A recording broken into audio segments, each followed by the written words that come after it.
পাখিরা সত্যি খুব সুন্দর, আমার খুব ভালো লাগে। আপনি নিশ্চয়ই শুনে থাকবেন যে কিছু পাখির কাছে ডানা অবশ্যই থাকে, কিন্তু উড়তে পারে না। তারা চায় উঁচু আকাশে উড়ে বেড়াতে এবং মেঘেদের সাথে কথা বলতে, করতেই পারে না। এবার এই সংসারেও পাওয়া যায় ঘুড়িও। এদের মধ্যে না জীবন আছে, না প্রাণ আছে, আর না আছে ডানা, কিন্তু এরা আকাশের সাথে কথা বলে, হাওয়ার বেগের সাথে কথা বলে, আনন্দ করে, উৎফুল্ল হয়ে ওঠে, আকাশে জীবনের কিছু মুহূর্ত কাটায়। তার কারণ কি হতে পারে? কারণ হলো সুতো। এই সুতো যদি সঠিক হাতে থাকে, তাহলে এই কাগজের তৈরি ঘুড়িও আকাশের উচ্চতায় উড়ে বেড়াতে পারে। এবার এই সুতো আসলে কি? এই সুতো হলো আসলে ভালোবাসা। এই সুতো হলো আসলে বিশ্বাসের। আর এটা আপনি দিয়ে থাকেন তাদের হাতে যাদের আপনি বিশ্বাস করেন, যাদের আপনি নিজের সর্বস্ব দিয়ে দেন। ভেবে দেখুন, এই ভালোবাসা আর বিশ্বাসের সুতো আপনি যদি সঠিক মানুষের হাতে দিয়ে দেন, তাহলে আপনি অনেক উচ্চতায় উঠতে পারবেন,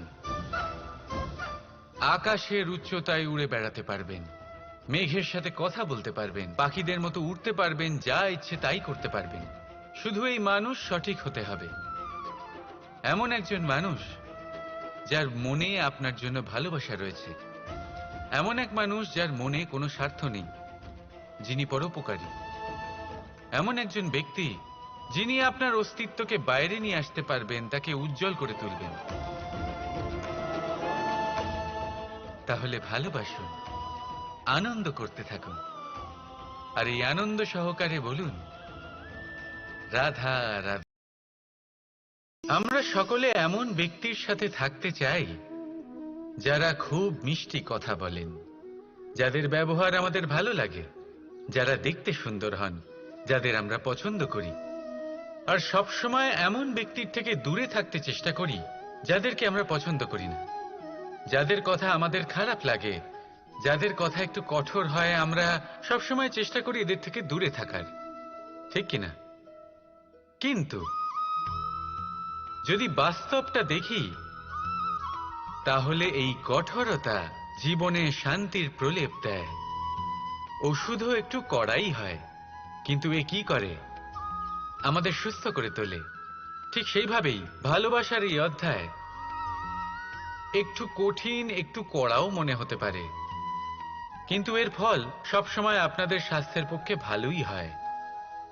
সেই জন্য যদি কেউ আপনার নিন্দে করে, আপনাকে কড়া কথা শোনায়, আপনার ব্যাপারে আলোচনা করে, তার মানে এটা নয় যে সে আপনার শত্রু।